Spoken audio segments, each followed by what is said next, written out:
네, 오늘 그 구약 마지막 시간이고요. 이제 네 번째 시간이지만 구약은 또 오늘 마무리를 해야 됩니다. 마지막 이제 그 역사와 함께 연결시켜서 읽어야 될 것이 바로 이 예언서라고 말씀을 드렸어요. 그래서 오늘 이 선지서를 좀 보도록 하겠습니다. 선지서는 좀 그룹으로 묶어야 그 내용 정리가 잘 됩니다. 그 나라와 연결되어 있고 그 다음에 시대적으로 또 이렇게 배열이 되어 있습니다. 맨 오른쪽 왼쪽에 그 붉은색 배경으로 되어 있는 그 두 선지서가 아모스 호세아인데, 이 사람들이 이제 북이스라엘의 그 멸망과 또 그 이후에 하나님의 구원까지를 선포했던 선지자예요. 그리고 오른쪽으로 가보시면 좀 초록색 배경에 있는 그 선지서가 있는데 이제 남유다를 향해서 선포를 하고 있습니다. 그 가운데 네 선지자는 북이스라엘이나 남유다를 향한 것이 아니라 그 주변 국가를 향해서 선포를 했던 선지자들이에요. 그래서 그렇게 그룹으로 좀 나눌 필요가 있고요. 그 다음에 또 두 개 이렇게 묶을 수가 있어요. 그래서 아모스 호세아는 동시대에 북이스라엘을 향해서 선포를 했습니다. 그리고 남유다로 옮겨오면은 미가하고 이사야가 또 동시대 사람이에요. 그리고 내려오면 스바냐와 예레미야가 또 동시대 사람입니다. 그리고 또 밑으로 내려오시면 에스겔과 다니엘이 동시대 사람이에요. 그리고 학개와 스가랴가 또 동시대 사람이에요. 두 개 묶여 있고요. 요엘은 연도를 따질 수는 없지만 또 말라기하고 연결시킬 수 있는 그런 내용이 또 담겨져 있습니다. 그 신실하지 못한 백성들의 회개를 일으키는 메시지가 또 요엘에 나와 있기 때문에 말라기와 연결될 수가 있어요. 그래서 둘도 이렇게 이런 식으로 묶으면은 또 그런 이 사람이 이 사람하고 동시대에 사역을 했구나라고 이제 알 수가 있습니다. 그리고 이 선지자들이 우리는 이제 17권이라는 선지서를 성경책에 가지고 있기 때문에 무진장 많은 선지자들이 있었나 보다 그렇게 생각을 하겠지만 하나님께서 이렇게 시대적으로 볼 때 굉장히 그 시대의 폭이 커요. 제일 처음 이제 요나는 아직 시대를 분간할 수 없지만 아모스가 지금 760년 주전 760년으로 돼 있잖아요. 그러면서 말라기는 435년으로 되어 있습니다. 425년까지 사역한 거로 쳐볼 때 거의 한 300년 정도 되잖아요. 300년 정도의 기간인데 그 기간 안에 열 몇 명밖에 없는 그러한 선지자들이 기록으로 남아 있다는 것은 선지자들을 하나님이 세우실 때에는 굉장히 특별한 목적을 가진 거고 또 시대도 나라가 멸망하기 이전에 몰려 있어요. 북이스라엘도 초반부터 선지자가 등장한 것이 아니라 기록이 안 돼 있는 물론 선지자가 엘리야, 엘리사가 있지만 그러나 기록으로 볼 때는 아모스, 호세아가 멸망 직전에 선포를 했습니다. 또 미가와 이사야는 그 상당히 멸망을 앞에 두고 좀 먼 시대에서 내다보고 말씀을 전하긴 했지만 그런데도 그 시대적으로 멸망까지 742년이 미가가 시작하잖아요. 그런데 남유다의 멸망은 586년이에요. 그러니까 거의 한 150년. 그 150년 정도의 선지자가 지금 4명 등장을 한 거예요.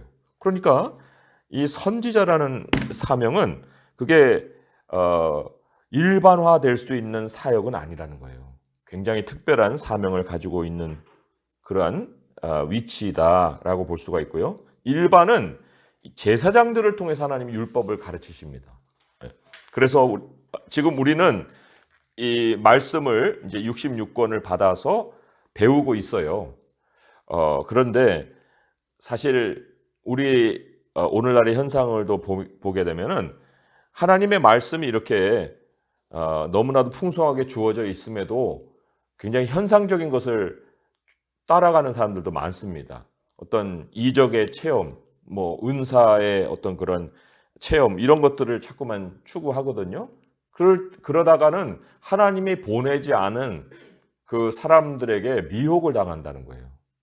그래서도 충실할 것은 이미 주어진 기록된 말씀이고 그 외에 정말 하나님께서 뭔가 작정하신 일이 있고 또 시대가 종말을 향해 갈 때에 그 전하시는 어떤 특별한 메시지가 있다면은 우리가 귀를 기울여야겠지만 또한 그러한 것들도 조심해야 될 것은 이미 하나님은 성경을 기록하고 닫아버리셨거든요. 더 이상 기록된 성경은 없어요. 앞으로 더 기록해 줄 말씀이 없다는 거예요. 그러니까 앞으로 하나님이 어떠한 시대에 말씀을 전할 사람을 세운다 하더라도 이 성경을 통해서 그 시대를 깨우시는 일을 하시지 이처럼 이 선지자를 통해서 새로운 계시를 주시는 일은 없다. 그래서 우리가 말씀을 통해서 이제 그 새하늘과 새 땅까지의 메시지를 좀 잘 깨닫고 그 말씀 안에서 시대를 또 분별할 수 있는 그런 모습도 필요합니다. 자, 보면 이제 북이스라엘과 남유다 사이에 있는 그 네 선지자부터 좀 볼 필요가 있습니다. 요나와 나훔 이렇게 둘이 짝이 지어질 수 있는 선지사예요. 왜냐하면 둘 다 니느웨 아수르의 수도죠. 아수르의 수도인데 니느웨를 그 중심으로 선포를 했습니다. 그 요나는 유명하잖아요. 예수님이 그 요나의 표적밖에 보일 것이 없다. 그래서 요나가 밤낮 사흘 동안 고기 뱃속에서 죽었다 살아난 그 사건을 지금 이제 우리는 요나 속에서 자꾸 발견을 하게 되는데 실제로 요나서가 전하는 메시지는 요나가 사흘 만에 살아났다는 메시지보다는 니느웨를 향한 하나님의 마음이에요. 그래서 요나서를 한번 가보겠습니다. 요나서 거기 4장 9절에서 11절 이렇게 제가 표기를 해드렸잖아요. 그 요나서를 먼저 가서 한번 그 확인을 해보겠습니다. 요나를 보면 4장 마지막 즈음에서 1289쪽에 있어요. 1289페이지. 1289페이지. 거기가 이제 소선지서가 몰려 있는 곳이니까요. 물론 성경의 순서대로 제가 여기 배열을 하지 않았습니다. 성경도 시대 순으로 배열되어 있진 않아요. 그렇기 때문에 우리가 그 그룹을 좀 그 메시지와 또 대상과 연대를 통해서 이렇게 그룹을 지어놨는데요. 요나 4장 9절에서 11절을 읽어볼게요. 시작. 하나님이 요나에게 이르시되 내가 이 박넝쿨로 말미암아 성내는 것이 어찌 옳으냐 하시니 그가 대답하되 내가 성내어 죽기까지 할지라도 옳으니이다 하니라. 여호와께서 이르시되 내가 수고도 아니하였고 재배도 아니하였고 하룻밤에 났다가 하룻밤에 말라버린 이 박넝쿨을 아꼈거든. 하물며 이 큰 성읍 니느웨에는 좌우를 분별하지 못하는 자가 12만여 명이요 가축도 많이 있나니 내가 어찌 아끼지 아니하겠느냐 하시니라. 네. 이때에는 이 아수르 나라가 세상을 지배하고 있던 이런 상황이고요. 굉장히 잔혹한 민족이었기 때문에 모든 민족의 미움을 받고 있는 나라예요. 요나는 뭐 더할 나위 없죠. 우리가 일본을 향해서 갖는 증오보다도 훨씬 더 그런 깊은 그 미움을 가질 만한 나라였어요. 그런데 이제 요나를 보내니까 하나님이 굉장히 하나님의 명령이 이해가 안 돼서 도망치는 그런 요나를 하나님 붙들어다가 지금 여기다 갖다 놓은 거예요. 참 이런 걸 볼 때 하나님이 우리에게 그 원하시는 것이 무엇일까 하는 것은 우리가 원하고 또 우리가 하고 싶어하는 그런 일들 속에서만 찾아줄 수는 없다. 그 또 특별히 그 사역을 향한다고 할 때 사역의 대상에 내가 뭐 마음이 맞는 사람들 그런 대상으로만 우리가 그 사역할 수는 없잖아요. 그럴 때 이 내게 박넝쿨과 같은 하나님이 편안한 삶의 환경을 주시는 것만 내가 똑똑 따먹고 그 하나님이 정작 보내시는 대상을 향해서는 마음이 닫혀 있는 이러한 요나의 모습을 우리는 얼마나 가지고 있는가 하는 걸 돌아볼 필요가 있습니다. 그렇지만 이 니느웨에 대해서도 사실 우리가 항상 칭찬할 수 있는 것만은 없어요. 여기도 물론 칭찬하고자 니느웨를 제시한 것은 아닙니다. 하나님이 그 가운데서도 하나님이 아끼는 백성이 있다는 것을 가르치시려고 하는 거예요. 지금 이 세상도 마찬가지입니다. 하나님 이 세상의 모든 사람들을 다 구원하는 건 아니에요. 그러나 하나님이 아끼는 백성들이 있다는 것을 우리에게 가르치시고 또 그들을 향해서 나아가게 하시려고 지금 이 니느웨를 샘플로 사용을 하신 건데, 니느웨가 어떻게 망했느냐 하는 이 나훔서를 한번 가보겠습니다. 나훔서. 물론 지금 이제 이 나훔 같은 경우는 처음 들춰보시는 책이 될 수도 있는데요. 한번 가서 나훔 3장을 한번 가보세요. 나훔 3장에 가보시면은 1절에서 4절까지 말씀 한번 같이 한번 읽어볼게요. 시작. 화 있을진저 피의 성이여 그 안에는 거짓이 가득하고 포악이 가득하며 탈취가 떠나지 아니하는도다. 획획하는 채찍 소리, 윙윙하는 병거 바퀴 소리, 뛰는 말, 달리는 병거, 충돌하는 기병, 번쩍이는 칼, 번개 같은 창, 죽임당한 자의 때, 죽음의 큰 무더기, 무수한 시체여 사람이 그 시체에 걸려 넘어지니 이는 마술에 능숙한 미모의 음녀가 많은 음행을 함이라. 그가 그의 음행으로 여러 나라를 미혹하고 그의 마술로 여러 족속을 미혹하느니라. 여기 마술에 능숙한 미모의 음녀가 누구냐면 바로 아수르예요. 니느웨. 그 마술에 능숙하다는 것은 본래는 그렇지 않은데 굉장한 위용이 있는 것 같이 자기를 포장해서 사람들을 꿰다 이런 얘기예요. 건드리면 아무것도 아닌데 그런데 겉으로서는 그 세력을 느끼니까 사람들이 거기에 굴복을 하는 거예요. 그러니까 아수르가 굉장히 그 잔혹한 방식으로 사람들을 정복해 나갔거든요. 그러니까 막 그 애기들을 다리를 붙잡고 머리를 바위에다 깨는 그런 그 방식으로 가자마자 그 주민들을 다 학살해버리고 애기들을 그렇게 잔인하게 죽이고 그 임산부의 배를 가르고 성경에 다 나와요.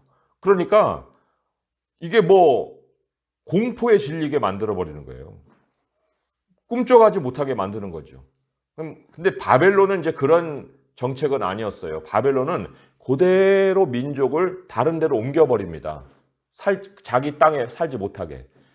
그래서 남유다가 이 보존이 된 거예요. 그런데 북이스라엘은 아수르를 만난 겁니다. 그래가지고 민족이 완전히 산산조각이 나버린 거예요. 그리고는 흩어져 버렸죠. 흩어진 것도 민족 단위로 흩어진 게 아니고 제갈 길로 다 나 살려라 하고 이제 도망가 버린 거예요. 그 사람들이 돌아와서 이스라엘 땅에 다시 정착했을 때 그 이미 피는 다 섞여버린 그 사람들이 누구냐면 사마리아의 사람들이에요. 사마리아, 북이스라엘 사람들이 쫓겨갔다가 다시 돌아와서 정착을 했을 때 이미 피가 섞인 민족으로 정착을 했기 때문에 그들이 지금까지도 그 땅에 머물고 있는 그 팔레스타인인들, 그 조상이 사마리아 사람들이고 사마리아의 그 근원이 바로 이 아수르 때문에 생겨난 것이다. 이렇게 우리가 거슬러 올라가 볼 수가 있어요. 근데 그럴 수밖에 없는 게 남유다하고 다르게 북이스라엘은 어마어마하게 우상을 섬겼습니다.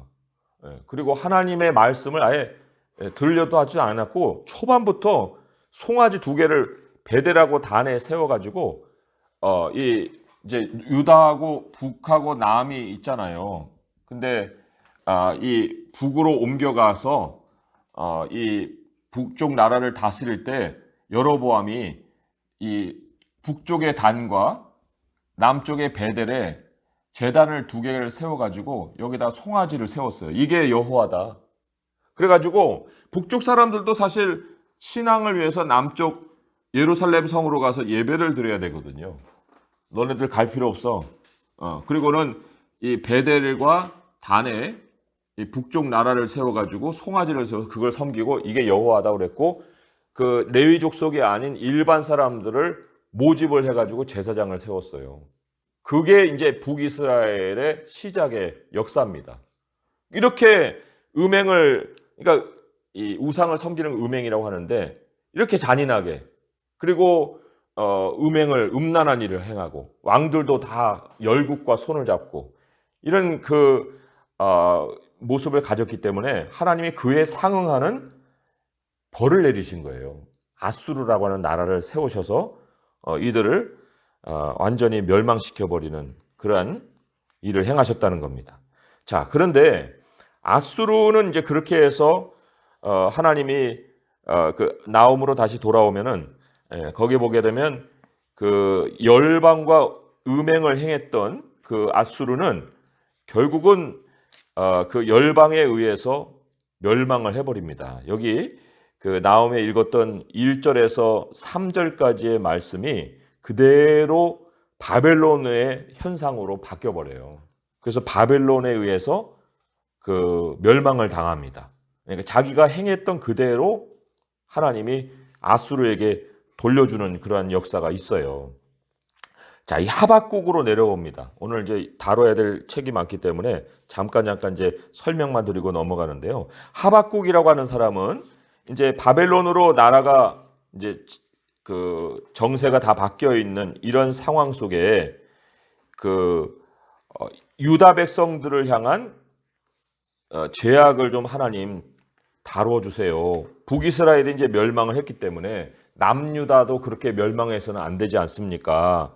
라고 이제 그 하나님 앞에 고발을 합니다. 하박국 1장으로 가보시면은 이런 말씀이 있어요. 뭐 여기 적진 않았지만 흐름을 좀 가르쳐 드리기 위해서 1장 3절 4절을 한번 읽어볼게요. 시작. 어찌하여 내게 죄악을 보게 하시며 패역을 눈으로 보게 하시나이까? 겁탈과 강포가 내 앞에 있고 변론과 분쟁이 일어났나이다. 이러므로 율법이 해이하고 정의가 전혀 시행되지 못하오니 이는 악인이 의인을 에워쌌으므로 정의가 굽게 행하여짐이니이다. 네. 유다 나라도 이 북이스라엘과 같은 그런 배역의 역사가 상당히 그 서민 사이에 퍼져 있는 그런 상황이에요. 그럴 때 이제 하나님이 하박국이라는 선지자를 세우시는데 이 하박국이 하나님께 이제 기도를 합니다. 하나님, 유다가요 율법을 버리고 저렇게 공의를 업신여기는 일을 했습니다. 하나님, 유다를 좀 하나님이 다뤄주세요. 그랬는데 하나님이 거기에 대한 응답으로 어떤 응답을 내리냐면, 그래 알았어. 내가 이 바빌론이라는 민족을 들어서 유다를 좀 손을 보겠다. 이렇게 이제 응답을 해주십니다. 하박국은 이해가 안 되는 거예요. 왜 이해가 안 되느냐? 이 바벨론은 유다보다 더 악한 민족이에요. 그러면 이 유다가 그런 악인인데 하나님은 이 바벨론이라는 악을 통해서 더 악한 민족을, 그 악한 민족이 어떻게 공의를 세우는 일에 수단적인 방편이 될 수 있겠느냐. 이게 이해가 안 되는 거예요. 그래서 지금 이 하나님 앞에 다시 한번 그 호소를 합니다. 하나님이 어떻게 공의로우신 분이 그러한 일을 행하실 수 있습니까? 하고 이제 하나님 앞에 그 쭉 질문하는 것이 1장 마지막까지 나오는데요. 하나님이 거기에 대해서 응답을 뭐라고 하시냐면 2장 1절에서 4절까지, 이게 굉장히 중요한 말씀이긴 합니다. 한번 읽어보겠습니다. 2장 1절에서 4절이에요. 시작. 내가 내 파수하는 곳에 서며 성루에 서리라. 그가 내게 무엇이라 말씀하실는지 기다리고 바라보며 나의 질문에 대하여 어떻게 대답하실는지 보리라 하였더니, 여호와께서 내게 대답하여 이르시되 너는 이 묵시를 기록하여 판에 명백히 새기되 달려가면서도 읽을 수 있게 하라. 이 묵시는 정한 때가 있나니 그 종말이 속히 이르겠고 결코 거짓되지 아니하리라. 비록 더딜지라도 기다리라. 지체되지 않고 반드시 응하리라. 보라, 그의 마음은 교만하여 그 속에서 정직하지 못하나 의인은 그의 믿음으로 말미암아 살리라. 여기 4절의 그는 바벨론을 얘기하는 거예요. 바벨론은 교만한데 의인은 믿음으로 산다. 자, 이 현상만 보면 도무지 이해가 안 되는 일인데 그래서 하나님 하박국이 여기다가 망대를 세우고 지금 여기 올라가서 이제 하나님이 어떻게 응답하시는가 기다리고 있는 상황이에요. 근데 하나님이 어떻게 응답하셨냐면 말씀을 주십니다. 말씀을 이제 쭉 기록하게 하시고 달려가면서도 읽을 수 있게 하라 하는 얘기는 그게 얼마나 명백하게 선명하게 또 큰 글씨로 또 주시는 말씀인가 하는 것을 우리가 생각을 해볼 수 있는 거예요. 그리고는 하나님이 이 말씀 안에 앞으로 되어질 일들에 대해서 명백하게 가르쳐 주십니다. 그러니까 이 바벨론은 지금 보는 현재적인 위협이지만 의인은 현재적인 위협 때문에 하나님께 나아가지고 망대를 세우고 하나님 이게 무슨 일입니까? 무슨 이유에서 그런 일을 하십니까? 라고 따져 묻는 게 아니고 주신 기록된 말씀 안에서 미래를 바라보게 하시는 거예요. 현재적인 상황이 아니라 미래적인 것을 말씀을 통해서 보게 하시기 때문에 의인은 믿음으로 말미암아 살리라 하는 것은 지금은 여기에 삶이 없을 것 같지만 이 상황에서는 삶이 없을 것 같지만 하나님이 주시는 말씀으로 보게 되면 이 믿음으로 삶이 열린다는 거예요. 그래서 하박국의 메시지를 우리가 끝까지 읽다 보면은 거기에 이런 말씀, 아주 유명한 말씀이 있잖아요. 저도 그거를 소개했는데 3장 17절에서 19절의 말씀을 한번 읽어보도록 하겠습니다. 3장 17절에서 19절의 말씀이에요. 읽어봅니다. 시작. 비록 무화과 나무가 무성하지 못하며 포도나무에 열매가 없으며 감람나무에 소출이 없으며 밭에 먹을 것이 없으며 우리의 양이 없으며 외양간에 소가 없을지라도 나는 여호와로 말미암아 즐거워하며 나의 구원의 하나님으로 말미암아 기뻐하리로다. 주 여호와는 나의 힘이시라. 나의 발을 사슴과 같게 하사 나를 나의 높은 곳으로 다니게 하시리로다. 이 노래는 지휘하는 사람을 위하여 내 수금에 맞춘 것이니라. 여기 보면 이제 바벨론을 통해서 이 유다를 손본다 했으니 바벨론이 쓸고 지나가면 뭐가 남겠어요? 남을 게 없는 거예요. 그럼 남을 게 없는 상황에서 그럼 공포에 질려갖고 그 시대를 자꾸 연상을 하면서 나 죽었다고 살아야 될 거냐? 아니라는 거예요. 하나님 주시는 이 말씀으로 미래를 보게 되면 믿음으로 삶을 보게 되는데 그래서도 바벨론이 쓸고 지나가는 곳에 아무것도 없을지라도 나는 여호와로 말미암아 즐거워하리라, 기뻐하리라. 그리고 하나님이 그 이후가 있다. 이 이상이 있다는 거예요. 이상에 이루어갈 나날이 기다리고 있다는 것을 가르치시는 겁니다. 그래서도 이 바벨론이라는 나라의 등장을 이 하박국을 통해서 미리 대비하게 하시지만 그러나 그 이상으로 하나님이 열어가시는 미래에 대한 소망을 주는 책이 또 하박국이라고 볼 수가 있어요.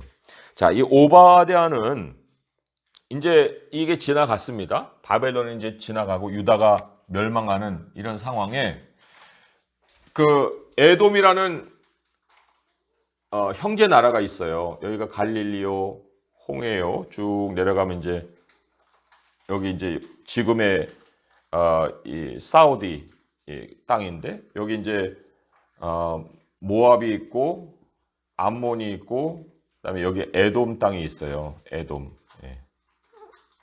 에돔 땅이 이만큼 이렇게 차지합니다. 형제 나라예요. 그런데 이 바벨론이 쳐들어와서 유다를 이제 잡아갈 때 에돔이 거들어줬단 말이에요. 형제 나라가. 그랬을 때 이 하나님의 에돔에 대한 심판을 오바댜라는 선지자를 통해서 선포를 하셨습니다. 오바댜를 한번 가보세요. 오바댜 한 장밖에 안 돼 있어서 굉장히 숨어 있는 책이기 때문에 찾기도 좀 힘든 책이긴 한데 1285쪽에 있습니다. 1285쪽. 1285쪽에요. 그 10절에서 14절까지 한번 읽어보겠습니다. 10절에서 14절 시작. 내가 내 형제 야곱에게 행한 포악으로 말미암아 부끄러움을 당하고 영원히 멸절되리라. 내가 멀리 섰던 날 곧 이방인이 그의 재물을 빼앗아가며 외국인이 그의 성문에 들어가서 예루살렘을 얻기 위하여 제비 뽑던 날에 너도 그들 중 한 사람 같았느니라.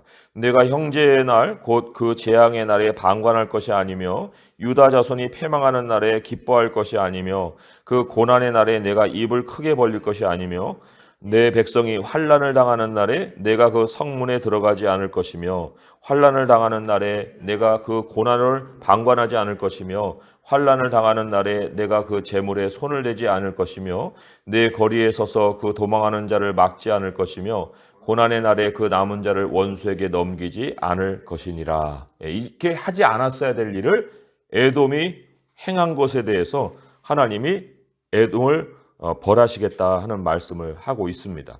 근데 에돔은 상당히 교만한 나라였어요. 그 교만이 어디서 왔느냐면 그가 살고 있는 그 거주 환경 때문에 온 거예요. 1장 3절에 보면은 너의 마음의 교만이 너를 속였도다. 바위 틈에 거주하며 높은 곳에 사는 자여 내가 마음에 이르기를 누가 능히 나를 땅에 끌어내리랴 했어요. 그리고는 또 어떤 그 7절에 보시면은 너와 약조한 모든 자들이 다 너를 쫓아 변경에 이르게 하며 너와 화목하던 자들이 너를 속여 이기며 내 먹을 것을 먹는 자들이 내 아래 함정을 파니 내 마음에 지각이 없음이로다. 이런 말까지 있습니다. 이게 무슨 얘기냐면요. 이제 이스라엘 땅에 저는 안 가봤지만 페트라라는 곳이 있습니다. 페트라. 사진에도 많이 나와요. 그게 뭐냐면 이 계곡 사이에 이 성을 쌓는데요. 이 계곡이 굉장히 깊어요. 깊은 계곡이에요. 이제 여기 사람이 이렇게 계곡으로 들어갈 수 있습니다. 그럼 이 계곡 위로 이 에돔의 나라가 있는 거예요. 근데 이 에돔으로 들어오려면 이 계곡으로 들어갈 수밖에 없어요. 그렇지만 이 성을 위에 있기 때문에 누구도 이 성 위로 올라가서 에돔을 칠 수가 없는 거예요. 그러니까 높은 데서 이 사람들을 왔다 갔다 하는 길목을 지키가면서 상당히 그 교만한 자기들은 공격받을 수 있는 어떤 틈이 없다 이렇게 생각했는데 하나님이 이 에돔이라는 나라를 바벨론을 통해서 멸망을 시키는 거예요. 그리고 지각이 있다, 이제 지각이 없을 것이다 했는데 이 에돔이 가진 그 대표적인 그 힘이 정보력입니다. 정보력. 왜냐하면 상인들이 다 이 길로 지나가는 거예요. 이 길을 안 가면 남쪽으로 못 내려가요. 애굽이라는 나라로 들어갈 수가 없다는 거예요. 그러니까 모든 상인들이 이 길로 가면서 이 에돔이라는 나라에 정보를 주는 거예요. 북쪽의 정보, 또 남쪽에서는 또 북쪽으로 가는 정보. 이게 정보력을 가지고 모든 나라들을 깨어서 장사해 먹던 나라예요. 그런데 하나님이 에돔을 멸망을 시켜버립니다. 그게 이제 오바댜의 메시지인데 형제 나라에 대해서 또 우리가 어떻게 우리도 이제 형제 관계를 돌아보게 하는 메시지긴 한데 형제가 어려움을 당할 때 그 형제에 대해서 가지는 그런 태도를 하나님은 주시하시고 그 형제에 대한 태도를 우리 스스로에게도 하나님이 갚으신다 하는 것이 오바댜의 메시지라고 볼 수가 있어요. 그 요나, 나움, 니느웨에 대한 하나님의 긍휼이 있지만 또 그들이 행한 음행에 대한 하나님의 심판이 있고요. 또 바벨론이라는 나라가 부각되어서 드러나고 있고 그것이 굉장한 위협이지만 하나님은 의인은 믿음으로 산다 하는 걸 미래를 향해서 이제 메시지를 주시는 것이 하박국이고요. 그러한 중에 유다가 망했을 때 그거에 대한 형제에 대한 태도 그거를 보시고 행위대로 갚으시는 것이 바로 오바댜의 메시지라 볼 수가 있습니다. 자, 그러면 이제 그런 것들은 이제 외부적인 나라와 연결되어 있는 메시지라고 보게 되면 이제 하나님의 백성을 향한 메시지가 이제 북이스라엘과 남유다로 이렇게 나뉘어져 있어요. 근데 이 아모스 호세아가 북이스라엘 향해서 선포를 할 때 북이스라엘은 거의 멸망 직전에 와 있는 단계입니다. 그럴 때 하나님이 아모스와 호세아를 이제 부르셨는데 이 아모스는 누구냐면은 농부예요, 농부. 농부이고 그다음에 남쪽 유다 사람이에요. 그런데 북쪽으로 하나님이 보내십니다.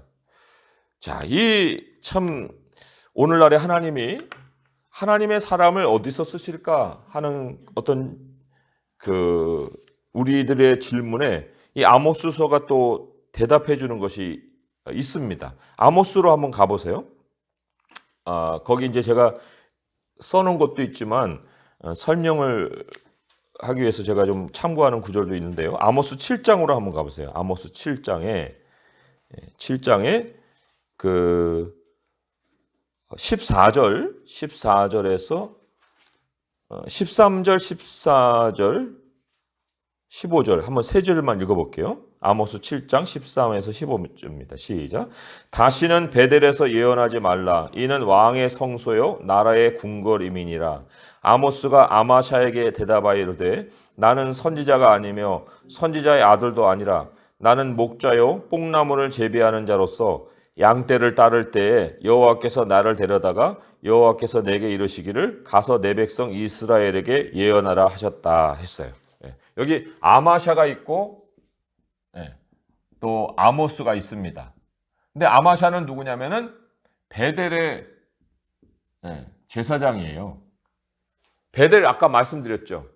송아지 우상 세우고 시스템을 만들었던 곳에 세워진 그 제단이었다고요. 그러니까 아마샤는 기득권 종교인이에요. 기득권 종교인. 근데 아모스는 출신이 농부란 말이에요. 배경이 없어요. 그리고 딴 동네 사람이에요. 딴 동네 사람이 베델에 와가지고 지금 예언의 말씀을 전하는 거예요. 그런데 이 아마샤는 아모스 때문에 위협을 느끼는 거죠. 왜 위협을 느끼냐면 기득권 자리가 위태해지는 거예요.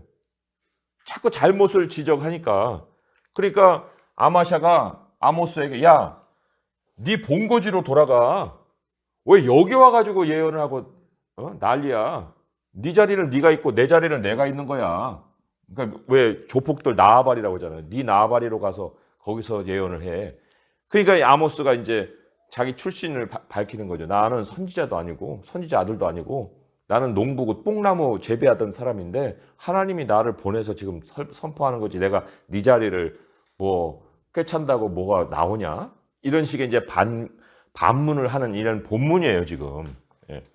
그래서도 이 시대에 하나님이 어떠한 사람을 들어서 하나님 말씀을 전하게 하실까 싶을 때 정말 시대적으로 시스템적으로 종교가 완전히 부패하고 썩어버렸다 하면은 기존의 시스템 속에서 만들어지는 목사를 하나님이 사용하지 않으신다는 거예요.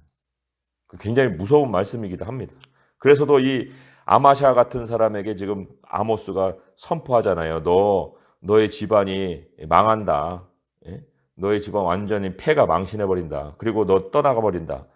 사로잡혀 버린다. 이런 이제 메시지를 쭉 이어가고 있지 않습니까? 그럼 왜 그랬을까? 아모스가 왜 이렇게 뽕나무를 재배하는 중에 하나에 왜 농부를 써서 선지자를 사용했을까 하면 그 이제 중심 메시지가 5장에 있습니다. 아모스 5장으로 가보시면 21절에서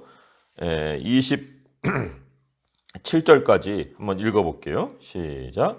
내가 너희 절기들을 미워하며 멸시하며 너희 성회들을 기뻐하지 아니하나니 너희가 내게 번제나 소제를 드릴지라도 내가 받지 아니할 것이요 너희의 살진 희생의 화목제도 내가 돌아보지 아니하리라.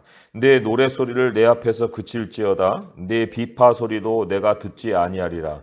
오직 정의를 물같이 공의를 마르지 않는 강같이 흐르게 할지어다. 이스라엘 족속아 너희가 40년 동안 광야에서 희생과 소제물을 내게 드렸느냐? 너희가 너희 왕 식굿과 기운과 너희 우상들과 너희가 너희를 위하여 만든 신들의 별 형상을 지고 가리라. 내가 너희를 다메섹 밖으로 사로잡혀 가게 하리라. 그의 이름이 만군의 하나님이라 불리우는 여호와께서 말씀하셨느니라. 21절에 보게 되면 예배 형식이죠. 22절까지도. 뭐 23절을 보면은 그 뭐 우리 현재 뭐 찬양단이라고 볼 수도 있어요. 교회 주일날 멀쩡한 데 찾아가니까 거기 뭐 예배도 그럴싸하게 드려요. 뭐 찬양 소리도 막 우렁차게 들립니다. 그런데 하나님이 그거 안 듣겠다. 내가 안 받겠다. 이렇게 얘기를 해버리시는 겁니다. 왜요? 대상이 하나님이 아니라는 거예요. 바라는 것이 하나님이 아니시고 자기들이 원하는 것을 지금 여기다가 소원을 아뢰는 식으로 그 예배를 드리고 있다는 겁니다. 하나님이 바라시는 것은 정의와 옛날에는 이제 의와 공법이라고 번역이 됐는데 요즘 성경은 정의와 공이라고 이렇게 번역이 됐네요. 물론 그 뜻은 뉘앙스가 좀 다르기 때문에 우리가 보통 정의라고 하는 것은 이 사람들과의 관계 속에서 세워가는 의의를 얘기하고요. 공이라는 것은 하나님의 뜻이에요. 하나님의 뜻. 그다음에 이 정의는 사람들과의 바른 관계라고 볼 수 있습니다. 근데 이 정의와 공의는 우리가 뭐 이랬다 저랬다 할 수 있는 것이 아니라는 거예요. 강물과 하수 같이 흘러가야 된다. 강물이 뭐 뚝뚝 끊겨가지고 여기는 넘치는데 여기는 메말라갖고 강 바닥이 보이고 또 여기는 넘치고 강 바닥이 보이고 이런 강이 어디 있어요? 여기서 끊쳐버리면 여기는 완전 메말라 버리는 거죠. 근데 이 이스라엘 백성들은 어떻게 했냐면 그 성일에는 모여가지고 강물이 넘치듯이 뭐 찬양도 넘치고 예배도 넘치고 했다가 삶으로 돌아가서는 내가 언제 완전히 메말려 버리는 거예요. 또 와가지고는 또 거창하게 찬양하고 뭐 하다가 가갖고는 또 메말라 버리고. 여기에서는 무슨 일을 했느냐? 굉장히 악랄한 짓들을 했어요. 아모스 앞으로 가보시면은 열방에 대한 고발이 있는데 그 중에서도 이스라엘에 대한 고발을 이렇게 하셨어요. 2장 6절에서 8절까지만 일단 보겠습니다. 2장 6절에서 8절까지 읽어볼게요. 시작.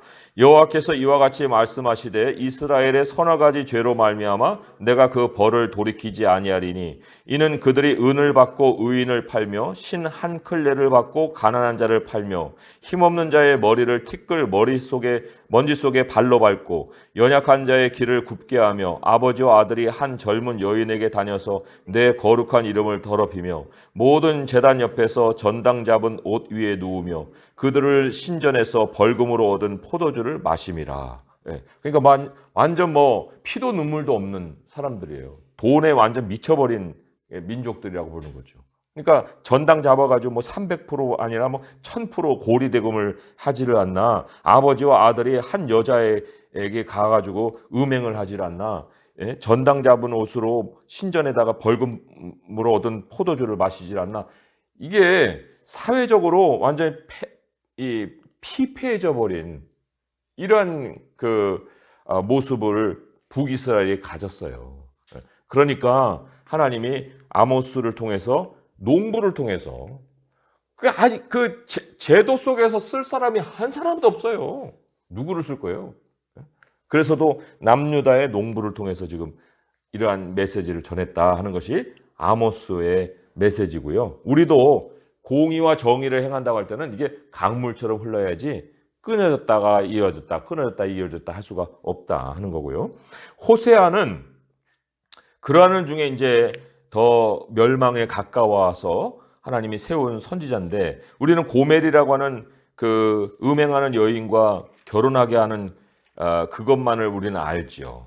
대부분이 그렇게 알려져 있으니까요. 하지만 호세아가 전하는 그 중심 메시지에 두 가지가 있습니다. 하나는 4장 6절에서 10절까지 한번 보겠습니다. 4장 6절에서 10절의 말씀 읽어볼게요. 시작. 내 백성이 지식이 없으므로 망하는도다. 내가 지식을 버렸으니 나도 너를 버려 내 제사장이 되지 못하게 할 것이요. 내가 내 하나님의 율법을 잊었으니 나도 내 자녀들을 잊어버리리라. 그들은 번성할수록 내게 범죄하니 내가 그들의 영화를 변하여 욕이 되게 하리라. 그들이 내 백성의 속죄 제물을 먹고 그 마음을 그들의 죄악에 두는도다. 장차는 백성이나 제사장이나 동일함이라. 내가 그들의 행실대로 벌하여 그들의 행위대로 갚으리라. 그들이 먹어도 배부르지 아니하며 음행하여도 수요가 늘지 못하니 이는 여호와를 버리고 따르지 아니하였음이니라. 네. 여기 지식이 없음으로 망한다. 이게 안다는 얘기거든요. 근데 이 안다는 것이 여러 번 설교 속에서 들어보셨겠지만 이게 히브리 사람들에게는 이게 결혼이에요. 결혼 관계에서만 안다는 단어를 쓸 수가 있다는 겁니다. 그런데 여호와와 우리와의 관계가 결혼의 관계라는 것은 결국 알아야 된다는 건데 알지 아니하고 지식이 없고 다른 데만 가가지고 거기서 찌뻑찌뻑 대고 거기서 음행을 하고 있는 이런 백성들을 향해서 하나님이 지금 호세아를 통하여 메시지를 전하고 있는 거예요. 음행하고 있는 여인을 불러다 놨어요. 그리고는 하나님이 그 호세아를 통해서 하나님의 사랑을 보입니다. 도망가 버려요. 애 낳고 도망가 버린다고요. 왜 그래요? 알지 못하는 거예요. 알지 못하니까 도망가 버려요. 하나님이 다시 불러내고 또 다시 불러내죠. 그래서도 이 마지막에는 11장의 말씀에 가보면 8절에서 11절의 말씀에 이런 말씀이 있습니다. 이거는 그 당장의 어떤 해결을 얘기하는 것이 아니에요. 11장 8절에서 11절의 말씀입니다. 한번 읽어보죠. 시작. 에브라임이여 내가 어찌 너를 놓겠느냐? 이스라엘이여 내가 어찌 너를 버리겠느냐? 내가 어찌 너를 아드마같이 놓겠느냐? 어찌 너를 스보임같이 두겠느냐? 내 마음이 내 속에서 돌이키어 나의 긍휼이 온전히 불붙듯 하도다. 내가 나의 맹렬한 진노를 나타내지 아니하며 내가 다시는 에브라임을 멸하지 아니하리니 이는 내가 하나님이요 사람이 아님이라.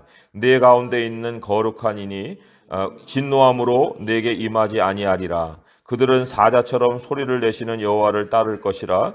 여호와께서 소리를 내시면 자손들이 서쪽에서부터 떨며 오되 그들은 애굽에서부터 새같이 아수르에서부터 비둘기같이 떨며 오리니 내가 그들을 그들의 집에 머물게 하리라. 나 여호와의 말이니라. 여기 보면 내가 하나님이요 사람이 아니라 하는 말씀이 있어요. 이게 바로 호세아가 고멜과 결혼하는 그 모습이에요. 사람으로 못하는 일이에요. 이거 사람에게 적용될 수 있는 일이 아니라는 거예요. 하나님이 사람이 아니고 하나님이시기 때문에 행하신다 하는 메시지를 우리에게 던지고 계십니다. 그리고 호세아에서 우리가 굉장히 오해하고 있는 말씀 중에 하나가 6장의 말씀이에요. 6장의 말씀인데 6장 1절에서 6절까지 말씀을 같이 한번 읽어보겠습니다. 읽어볼게요. 시작. 오라 우리가 여호와께로 돌아가자. 여호와께서 우리를 찢으셨으나 도로 낮게 하실 것이요 우리를 치셨으나 싸매어 주실 것임이라. 여호와께서 이틀 후에 우리를 살리시며 셋째 날에 우리를 일으키시리니 우리가 그의 앞에서 살리라. 그러므로 우리가 여호와를 알자. 힘써 여호와를 알자. 그의 나타나심은 새벽빛같이 어김없나니 비와 같이 땅을 적시는 늦은 비와 같이 우리에게 임하시리라 하니라. 에브라임아 내가 내게 어떻게 하랴? 유다야 내가 내게 어떻게 하랴? 너희의 인애가 아침 구름이나 쉬 없어지는 이슬 같도다. 그러므로 내가 선지자들을 그들을 치고 내 입의 말로 그들을 죽였노니 내 심판은 빛처럼 나오느니라. 나는 인애를 원하고 제사를 원하지 아니하며 번제보다 하나님을 아는 것을 원하노라. 네, 이게 이어지는 메시지예요. 그렇기 때문에 1절에서 3절의 말씀은 너무 조급하게 자신들의 회복을 바라는 이스라엘 백성들을 고발하는 거예요. 여기 여호와를 알자 힘써 여호와를 알자 했지만 그들의 마음에는 뭐가 있느냐면 이틀 후에 우리를 살리시고 셋째 날 우리를 일으키신다는 그 자기들식의 플랜이 있는 거예요. 하지만 하나님은 뭐라고 하십니까? 너희들 사랑 그거 아침 구름이나 쉬 없어진 이슬 같아. 내가 너희들에게 원하는 거는 인내지 제사가 아니야. 예. 그리고 하나님의 말씀을 너희들이 이제까지 들었으면 그 말씀대로 행해야지. 내가 선지자들을 너희들에게 보내서 입으로 가르친 것은 어디다 두고 지금부터 하나님을 알자 힘써 알자 해봐야 그 인애는 구름같이 사라질 걸 내가 알고 있다. 이런 메시지를 지금 전하고 있는 겁니다.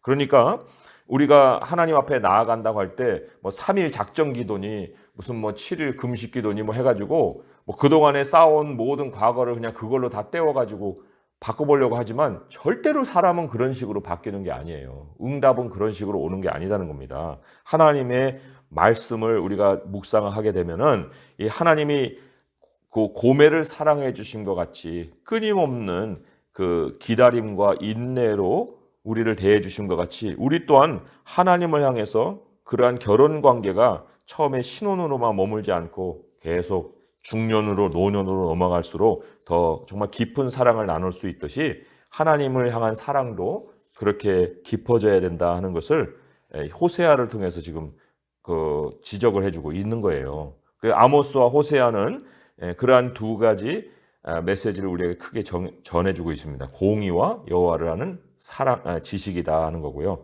그다음에 이제 남쪽으로 넘어오면은 남쪽은 일찌감치 하나님이 미가와 이사야를 통해서 하나님 백성에 대한 경고를 말씀해 주셨고 또 스바냐와 예레미야를 통해서는 긴박하게 또 임하게 될 심판에 대한 그 메시지를 전하셨어요. 그런데 이 유다에 대해서 우리가 좀 생각해 볼 것이 이 호세아와 아모스는 그 하나님의 백성들이 마지막에 회복될 모습을 구체적으로 얘기를 안 해요. 그냥 하나님이 그들을 놓지 않겠다 하는 그런 어떤 정도의 메시지로 끝나는데 남유다의 선지자들의 공통적인 메시지에는 뭐가 있냐면 미래에 시온이 있습니다. 시온. 이거는 이제 앞으로 우리가 가게 될 그 새하늘과 새 땅에 대한 메시지라고 보는 거예요. 새하늘과 새 땅.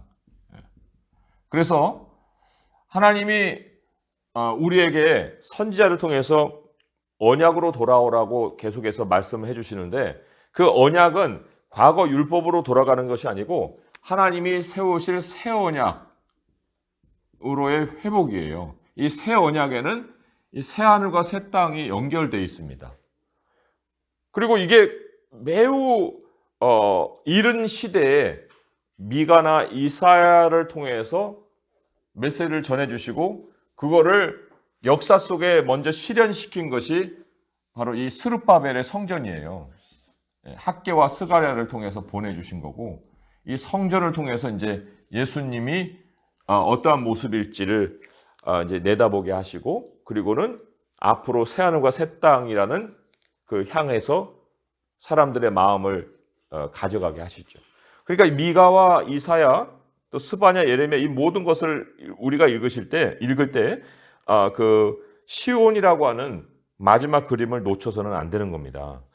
그런다고 할 때 우리 미가로 한번 가볼게요. 미가의 4장으로 한번 가보겠습니다. 미가 4장.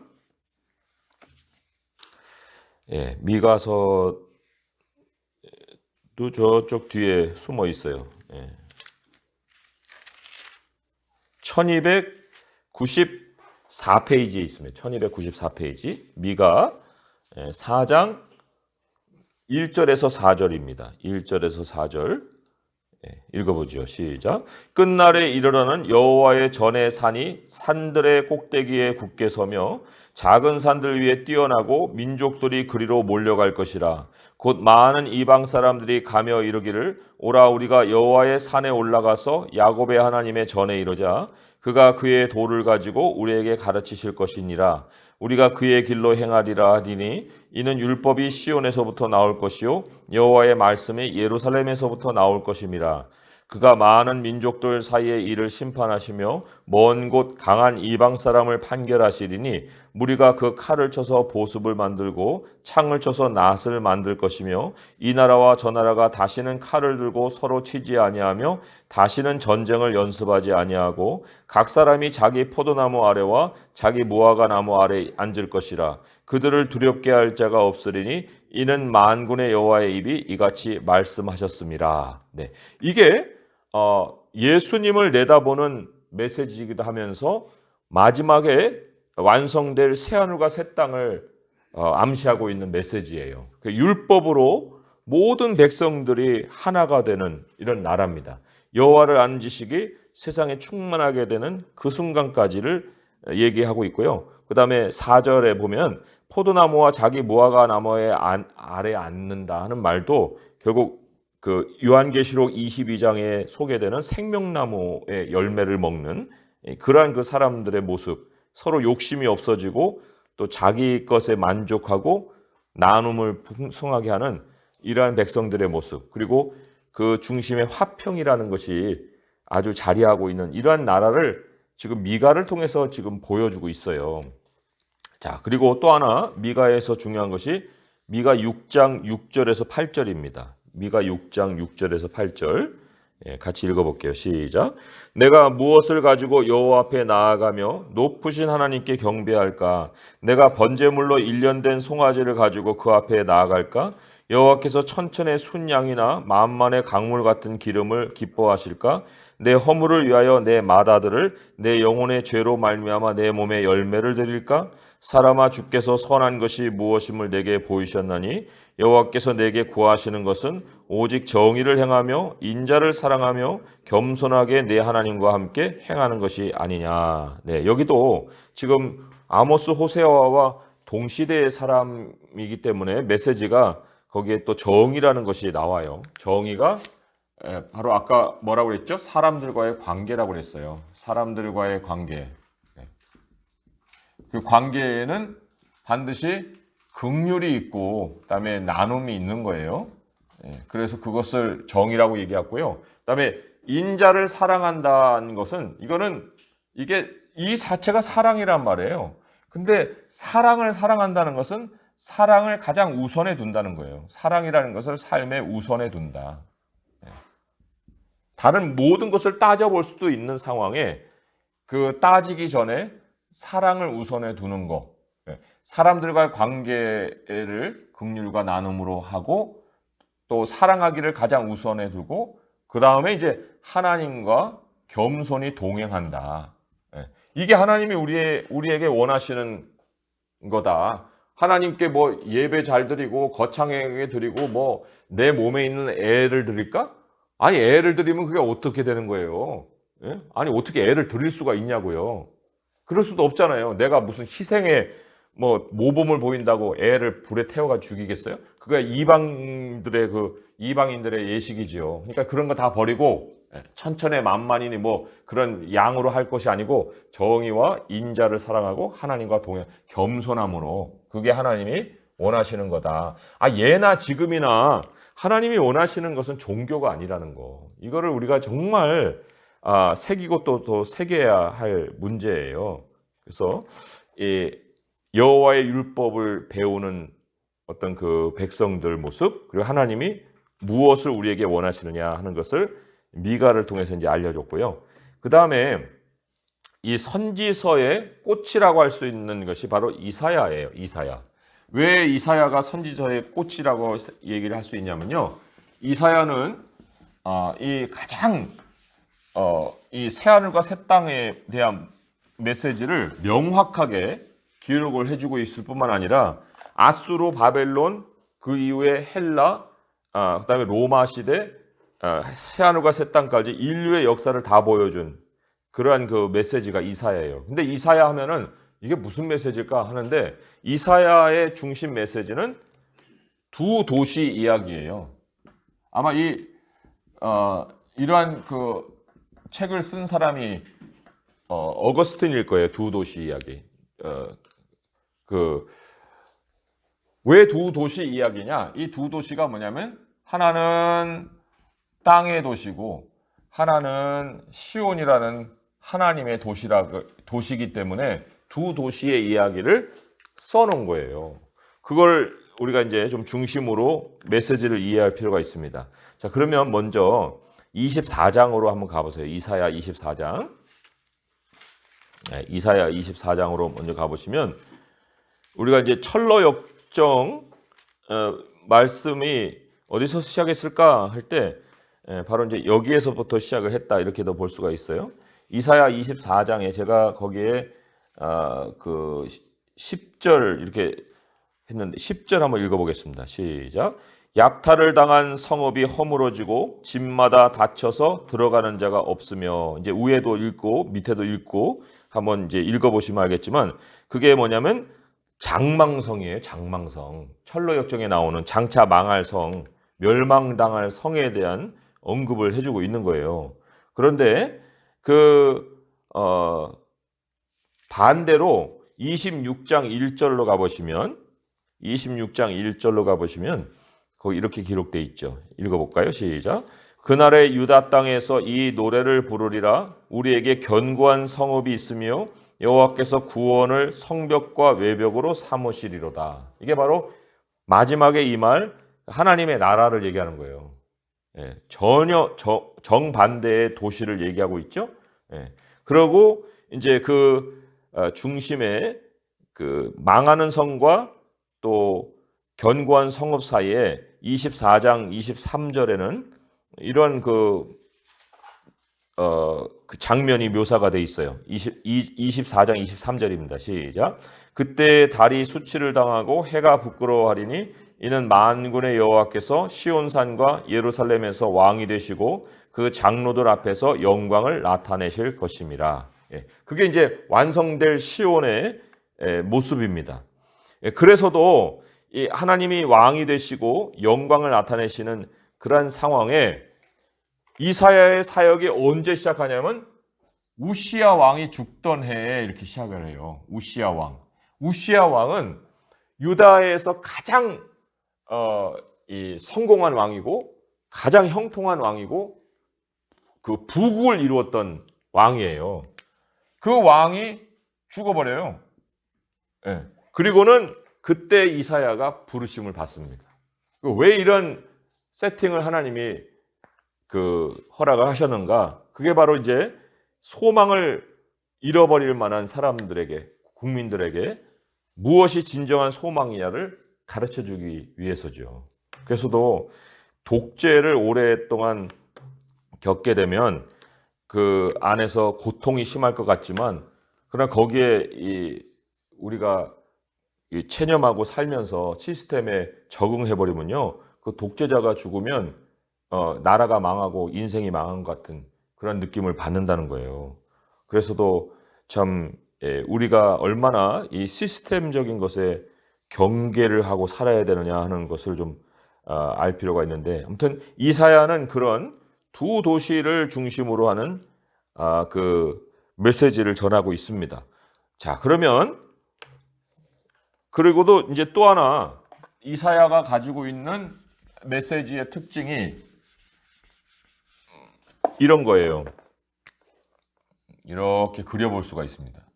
프리즘처럼. 여기 이제 이사야가 있어요. 하나님이 이 마지막 그림을 이렇게 보여주고 있습니다. 이게 이제 완성될 그 마지막에 그 실현된 나라죠. 시온이라고 볼 수가 있어요. 근데 여기서 시온을 보지만 그러나 이 단계적으로 하나님이 보여주시는 것이 있는데 뭐냐면 왕에 대한 모습을 보여줍니다. 이 왕이 등장하기까지는 여기에는 이제 실패한 왕들이 많이 있죠. 실패한 왕. 특히 이제 우시야 왕이 죽었다. 그러므로 인해서 하나님이 대체제는 영원한 왕을 우리에게 보여주시고요. 그 다음에 또 하나님이 이 왕에 대한 것을 보여주시지만 그러나 이 왕이 어떤 모습으로 우리에게 드러날 것이냐 할 때 종의 모습을 또 드러내 주세요. 하나님이 바라보게 하시는 하나님의 뜻을 이루는 종을 보여주시는데 이 종이 있기까지는 이 왕을 하나님이 약속해 주시지만 사람들의 많은 그 믿음의 실패가 있습니다. 믿음의 실패가 있어요. 그 믿음의 실패 속에 하나님이 종을 세우고 그 종의 고난을 통해서 이스라엘 백성들을 이제 다시 세우시려는 계획들을 보여주시고 계세요. 근데 이제 이 종이 세워졌습니다. 종이 세워졌지만 또 많은 그 민족들의 그 어떤 그 도전과 그리고 현실의 어떤 그 어려움들이 막 펼쳐지죠. 그럴 때 하나님께서 그 현실의 문제 속에서 바라보게 하시는 그 시온이 등장을 하는 거예요. 그러니까 단계가 있다는 겁니다. 여기 이제 열방이라는 현실이 있습니다. 그러니까 실패한 왕들 속에서 왕을 소개해주고 믿음이 실패한 중에 하나님의 종을 보여주시고 그리고는 열방이라는 현실 속에서 시온이라는 그림을 보여주신다는 겁니다. 이사야는 결국은 열방이 하나님의 백성들로 모이는 아름다운 그림을 우리에게 보여주고 있는 책이에요. 여기 이제 땅의 도시는 땅의 성읍은 멸망하고 견고한 성읍인 하나님의 성이 세워질 거다 하는 아주 큰 그림을 가지고 메시지를 전해주고 있습니다. 자, 그런 면에서 우리 이사야 9장으로 한번 가보세요. 먼저 이제 왕에 대한 그 메시지가 기록이 되어 있습니다. 9장 1절에서 7절까지 말씀 한번 읽어보겠습니다. 9장 1절에 7절 시작. 전에 고통받던 자들에게는 흑암이 없으리로다. 옛적에는 여호와께서 스불론 땅과 납달리 땅에 멸시를 당하게 하셨더니 후에는 해변길과 요단 저쪽 이방의 갈릴리를 영화롭게 하셨느니라. 흑암에 행하던 백성이 큰 빛을 보고 사망의 그늘진 땅에 거주하던 자에게 빛이 비치도다. 주께서 이 나라를 창성하게 하시며 그 즐거움을 더하게 하셨으므로 추수하는 즐거움과 탈취물을 나눌 때의 즐거움 같이 그들이 주 앞에서 즐거워하오니 이는 그들이 무겁게 맨 멍에와 그들의 어깨의 채찍과 그 압제자의 막대기를 주께서 꺾으시되 미디안의 날과 같이 하셨음이니이다. 어지러이 싸우는 군인들의 신과 피 묻은 겉옷이 불에 섭같이 살라지리니 이는 한 아기가 우리에게 낳았고 한 아들을 우리에게 주신 바 되었는데 그의 어깨에는 정사를 메었고 그의 이름은 기묘자라 모사라 전능하신 하나님이라 영존하시는 아버지라 평강의 왕이라 할 것임이라. 그 정사와 평강의 더함이 무궁하며 또 다윗의 왕자와 그의 나라에 군림하여 그 나라를 굳게 세우고 자금 이후로 영원히 정의와 공의로 그것을 보존하실 것이라. 만군의 여호와의 열심히 이를 이루시리라. 네, 이렇게 선포가 됩니다. 그러니까 이 선지서는요, 사실 중간중간에 이런 소망의 선포가 있어요. 그리고는 보면은 계속해서 이제 하나님이 믿음에 실패하고 있는 이스라엘 백성들을 고발하고 또 열방도 고발을 하죠. 그러다가 42장으로 한번 넘어가 보세요. 그런 중에 이제 종이 등장을 합니다. 그 종은 굉장히 중요한 위치를 차지하고 있어요. 이사야 메시지 중에 42장 1절에서 4절까지 읽어볼게요. 시작. 내가 붙드는 나의 종, 내 마음에 기뻐하는 자, 곧 내가 택한 사람을 보라. 내가 나의 영을 그에게 주었은즉 그가 이방의 정의를 베풀리라. 그는 외치지 아니하며 목소리를 높이지 아니하며 그 소리를 거리에 들리게 하지 아니하며 상한 갈대를 꺾지 아니하며 꺼져가는 등불을 끄지 아니하고 진실로 정의를 시행할 것이며 그는 쇠하지 아니하며 낙담하지 아니하고 세상에 정의를 세우기에 이르리니 섬들이 그 교훈을 앙망하리라. 이게 바로 예수님에 대한 예언이거든요. 그 종에 대한 얘기가 쭉 이제 진행이 돼요. 그래가지고 우리가 이사야 53장 같은 경우에 그 유명한 구절 있잖아요. 우리가 전한 것을 누가 믿었느냐, 여호와의 팔이 누가 나타났느냐 하면서 그 우리의 질고를 지고 슬픔을 당한 그 종에 대한 모습을 쭉 묘사를 하고 있습니다. 자, 그런데 그 종으로 이제 그치지 아니하고 하나님이 시온으로 우리를 인도해 가신다 했잖아요. 그럴 때 61장 1절에서 3절까지 말씀 한번 보겠습니다. 61장 1절에서 3절까지 말씀. 주 여호와의 영이 내게 내리셨으니 이는 여호와께서 내게 기름을 부으사 가난한 자에게 아름다운 소식을 전하게 하려 하심이라.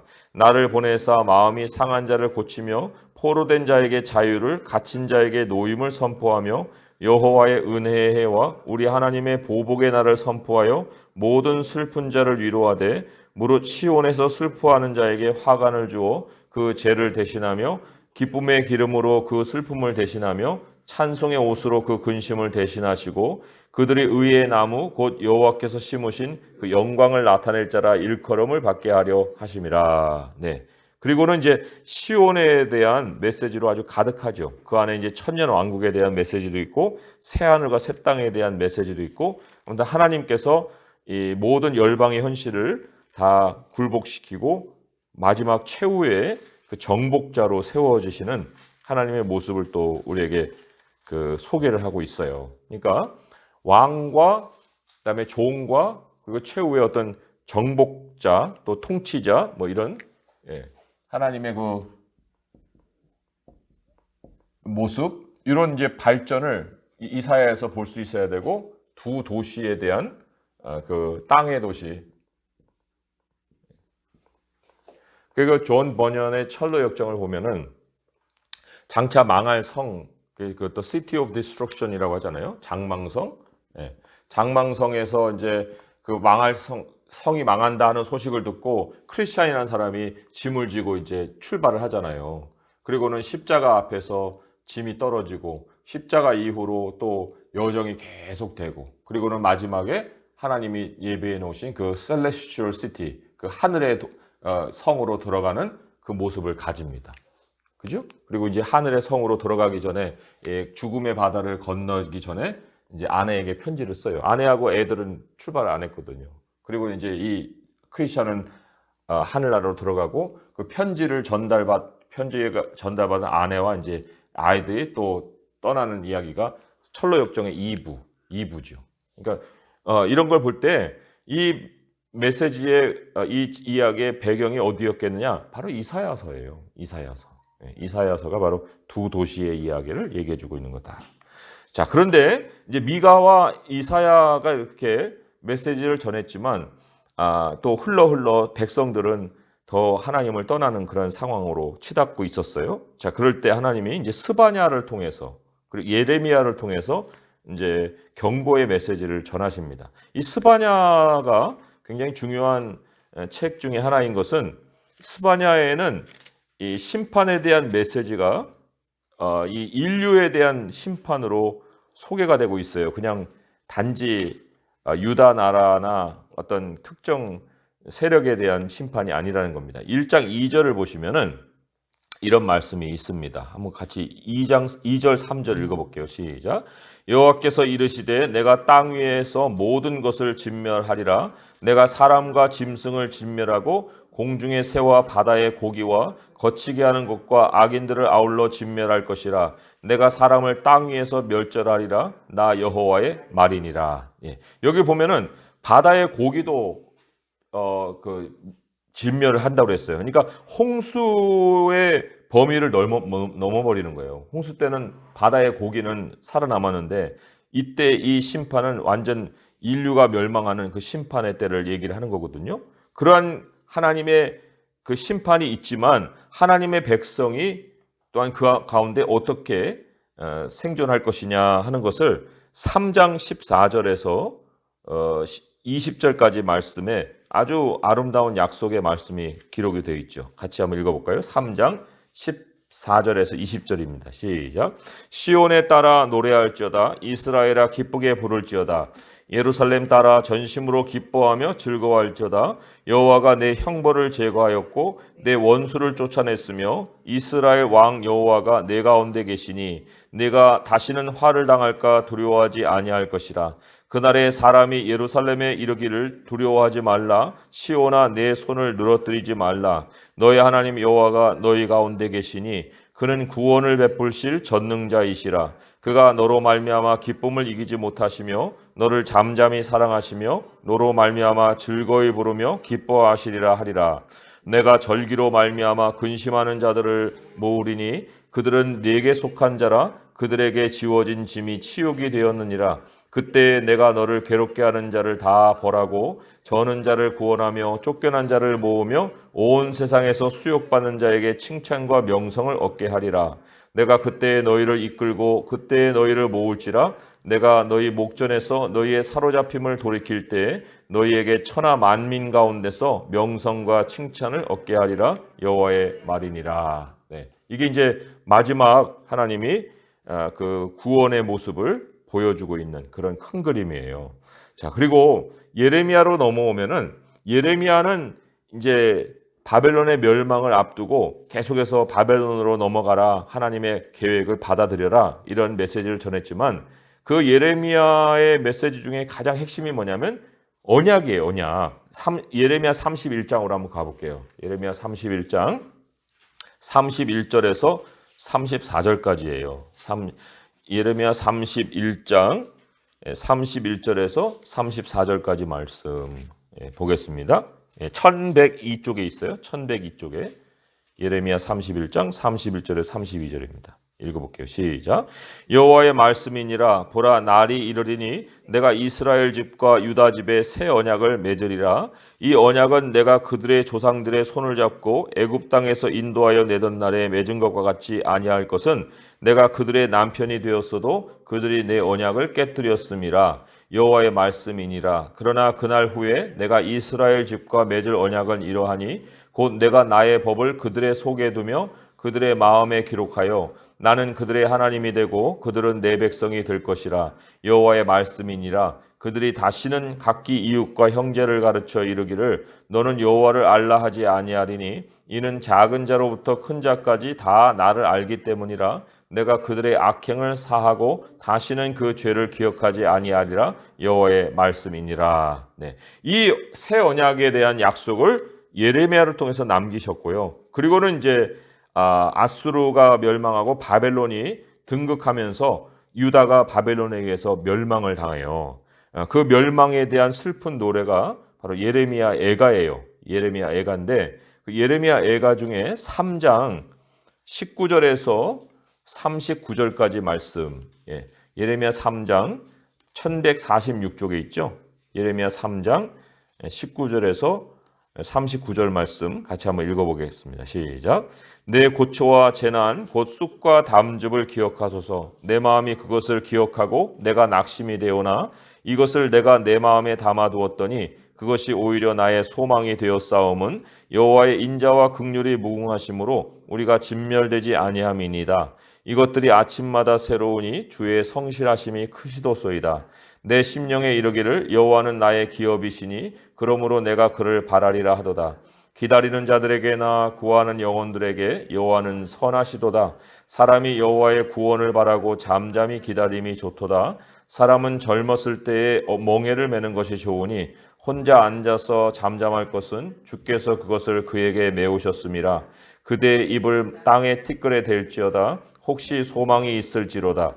자기를 치는 자에게 뺨을 돌려대며 치욕으로 배불릴지어다. 이는 주께서 영원하도록 버리지 아니하실 것임이며 그가 비록 근심하게 하시나 그의 풍부한 인자하심에 따라 긍휼히 여기실 것임이라. 주께서 인생으로 고생하게 하시며 근심하게 하심은 본심이 아니시로다. 세상에 있는 모든 갇힌 자들을 발로 밟는 것과 지존자의 얼굴 앞에서 사람의 재판을 굽게 하는 것과 사람의 송사를 억울하게 하는 것은 다 주께서 기쁘게 보시는 것이 아니로다. 주의 명령이 아니면 누가 이것을 능히 말하여 이루게 할 수 있으랴. 화와 복이 지존자의 입으로부터 나오지 아니하느냐. 살아있는 사람은 자기 죄들 때문에 벌을 받나니 어찌 원망하랴 그랬어요. 그래서 이 소망의 메시지가 있지만 그 배후에 공의가 행해지고 있는 하나님의 손이 있다는 것을 알게 되는 거고요. 또 33절처럼 주께서 인생으로 고생하게 하시며 근심하게 하시면 본심이 아니다 그랬어요. 하나님의 본래의 마음은 우리로 회복하게 하시고 또 복을 누리게 하심이지 고난이 아닌데, 하나님이 그래도 우리가 젊었을 때의 멍에를 매게 하시는 하나님, 너무나도 은혜로우신 하나님이라는 거예요. 그냥 노년에 소망이 끊어져 버리고 그것을 끝나는 인생이 되지 않게 하시려고 하나님 유다의 젊었을 때 이러한 고난의 풀물을 통해서 그가 다시 회복될 수 있게 하셨다는 겁니다. 자, 이런 새 언약과 연결되어 있는 이제 메시지가 이제 멸망 이후에도 계속이 됩니다. 에스겔의 말씀은 우리 거듭남에 대한 말씀을 또 알려주면서 새 언약에 대한 것을 더 소개해주고 있어요. 에스겔 36장으로 한번 가보겠습니다. 에스겔 36장 22절에서 31절에 예수님이 우리가 물과 성령으로 거듭나야 된다는 말을 하셨거든요. 그게 이제 하나님이 율법을 우리 마음에 두셔야만 새 언약이 이루어지는 건데, 어떻게 하나님이 율법을 우리 마음에 새기시느냐 하는 게 에스겔서에 나와요. 36장 22절에서 31절까지 말씀을 읽어보겠습니다. 시작. 그러므로 너는 이스라엘 족속에게 이르기를 주 여호와께서 이같이 말씀하시기를 이스라엘 족속아 내가 이렇게 행함은 너희를 위함이 아니요 너희가 들어간 그 여러 나라에 더럽힌 나의 거룩한 이름을 위함이라. 여러 나라 가운데서 더럽혀진 이름 곧 너희가 그들 가운데서 더럽힌 나의 큰 이름을 내가 거룩하게 할지라. 내가 그들의 눈앞에서 너희로 말미암아 나의 거룩함을 나타내리니 내가 여호와인 줄을 여러 나라 사람이 알리라. 주 여호와의 말씀이니라. 내가 너희를 여러 나라 가운데서 인도하여 내고 여러 민족 가운데서 모아들이고 고국 땅에 들어가서 맑은 물을 너희에게 뿌려서 너희로 정결하게 하되 곧 너희 모든 더러운 것에서와 모든 우상 숭배에서 너희를 정결하게 할 것이며 또 새 영을 너희 속에 두고 새 마음을 너희에게 주되 너희 육신에서 굳은 마음을 제하고 부드러운 마음을 줄 것이며 또 내 영을 너희 속에 두어 너희로 내 율례를 행하게 하리니 너희가 내 규례를 지켜 행할지라. 내가 너희 조상들에게 준 땅에서 너희가 거주하면서 내 백성이 되고 나는 너희 하나님이 되리라. 내가 너희를 모든 더러운 데서 구원하고 곡식이 풍성하게 하여 기근이 너희에게 닥치지 아니하게 할 것이며 또 나무의 열매와 밭의 소산을 풍성하게 하여 너희가 다시는 기근의 욕을 여러 나라에게 당하지 아니하게 하리니 그때에 너희가 너희 악한 길과 너희 좋지 못한 행위를 기억하고 너희 모든 죄악과 가증한 일로 말미암아 스스로 밉게 보리라. 예, 여기 25절에 물이 나오고요. 26절, 27절에 영이 나와요. 예, 그래서 너희가 물과 영으로 거듭나야 된다 하는 말씀을 이 에스겔을 통해서 말씀을 해주고 있어요. 근데 물이란 것은 바로 하나님 우리 마음에 우상을 씻어내시는 작업을 얘기하는 거고요. 그다음에 물과 성령으로 했기 때문에 성령은 마음을 부드러운 고깃살과 같은 마음으로 주시고 그리고는 말씀을 행할 수 있게 해주신다. 그러한 약속입니다. 그러니까 물과 성령을 엉뚱한 데다가 해석을 할 것이 아니고 에스겔서의 말씀을 통해서 하나님이 우리 안에 들어오시는 작업을 단계적으로 말씀을 해주시는 거예요. 그래서 하나님의 백성이 되면은 다시는 우상으로 돌아갈 수가 없고 다시는 다른 것을 기준으로 살아갈 수가 없는 그러한 상황을 말씀하고 있습니다. 자, 그리고 에스겔서가 또 얘기해주고 있는 것이 시온이에요. 시온. 그런데 마지막 장 에스겔 48장 35절 에스겔 48장 35절 하나님이 우리를 거듭나게 하실 뿐만 아니라 마지막에 시온의 메시지 같이 읽어보겠습니다. 시작. 그 사방의 합계는 18,000척이라 그날 후로는 그 성읍의 이름을 여호와 삼마라 하리라. 여호와 삼마는 여호와께서 거기 계시다 그런 뜻이에요. 그러니까 임마누엘이라고 할 수도 있는 그것인데 여호와가 함께하는 그 장소가 어디냐면 그 성읍이에요. 시온이다 하는 얘기죠. 계속해서 시온에 대한 메시지가 좀 이어지고 있습니다. 그리고 다니엘서도 이 두 나라에 대한 이야기이긴 한데 거기에 4장에 보면은 다니엘 4장 24절에서 27절에 굉장히 유명한 말씀이 나오죠. 다니엘 4장 24절에서 27절에 이제 꿈에 대한 해석, 다니엘의 꿈 해석인데 거기에 이렇게 기록이 되어 있어요. 다니엘 4장 24절에서 27절 읽어볼게요. 시작. 왕이여 그 해석은 이러하니이다. 곧 지극히 높으신 이가 명령하신 것이 내 주 왕에게 미칠 것이라. 왕이 사람에게서 쫓겨나서 들짐승과 함께 살며 소처럼 풀을 먹으며 하늘 이슬에 젖을 것이요 이와 같이 7대를 지낼 것이라. 그때에 지극히 높은 이가 사람의 나라를 다스리시며 자기의 뜻대로 그것을 누구에게든지 주시는 줄을 아시리니 또 그들이 그 나무 뿌리에 그루터기를 남겨두라 하였은즉 하나님이 다스리시는 줄을 왕이 깨달은 후에야 왕의 나라가 견고하리이다. 예. 여기 하나님이 다스리는 줄을 왕이 깨달은 후에야 왕의 나라가 견고하다. 이 모든 인생에게 적용이 되는 거예요. 하나님이 내 인생을 다스리는 줄을 알지 못하는 중에는 이 느부갓네살 왕처럼 들짐승 같은 짐승의 삶을 사는 거예요. 풀을 뜯어먹는 들짐승의 삶, 먹을 것 쫓아다니는 그런 삶. 그러나 하나님이 다스린 줄을 알고 깨달은 후에야 왕의 나라가 견고하다 하는 것처럼 우리의 인생이 또한 견고한 것을 알려주고 있는 메시지죠. 그런데 이제 이러한 것만 말씀이 끝나는 것이 아니고 다니엘 12장으로 가보시면 거기에 이제 또 시온에 대한 메시지가 있어요. 그래서도 그 중에 하나 읽어보시면은 12장 그 3절의 말씀 한번 같이 읽어보겠습니다. 시작. 지혜 있는 자는 궁창의 빛과 같이 빛날 것이요 많은 사람을 옳은 대로 돌아오게 한 자는 별과 같이 영원토록 빛나리라. 이 12장 전체가 이 끝날에 대한 아주 영광스러운 메시지를 기록을 하고 있습니다. 자, 그런 이제 다니엘까지의 말씀을 우리가 봤는데 학개, 스가랴, 요엘, 말라기 이 부분에 대해서는 좀 이제 역사적인 배경이 좀 필요해서 잠깐 한 1, 2분 설명을 드릴게요. 바벨론에 이제 끌려간 상황까지가 이 다니엘입니다. 근데 다니엘은 바벨론으로만 끝나지 않고 바벨론에서도 굉장히 지혜로운 그 사람으로 쓰임을 받았지만 다니엘이 살아 있는 중에 나라가 제국이 바사로 바뀌어요. 페르시아로 바뀐다고요. 페르시아로. 여기까지도 이제 다니엘이 사역을 했습니다. 그러니까 다니엘의 나이는 굉장히 고령이에요. 고령에 이제 그 다니엘이 사자굴 속에 들어갔던 나이가 거의 80이거든요. 80에 그런 일들을 겪었는데 어쨌든 이 바사 나라까지 이어지면서 문명은 훨씬 더 발전을 하죠.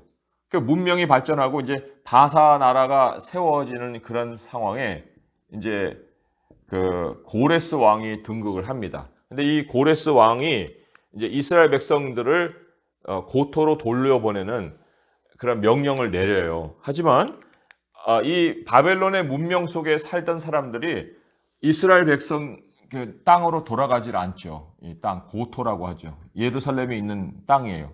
왜냐하면 문명 속에 종으로 사는 것이 저 아프리카 무슨 오지에 무슨 빤스만 입고 그런 사는 사람들 땅으로 누가 가겠습니까? 그러니까 거기 가고 싶지 않은 거예요.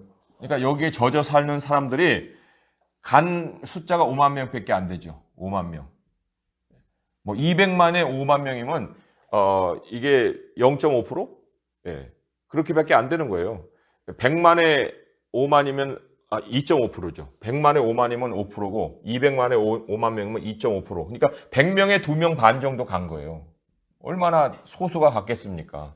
그 하나님이 이렇게 보내신 이유는 이제 성전을 지으라 그런 얘기였거든요. 근데 이 성전을 지으러 갔지만 이미 이 여기에는 그 말씀드렸듯이 그 사마리아 계통의 사람들도 자리를 잡았고 그리고 이방 사람들도 자리를 잡았고 가만두질 않은 거예요. 자기들 땅을 뺏으러 온 사람들에게 누가 땅을 내주겠습니까? 그래서 이제 성전 짓는 일이 지체가 되죠.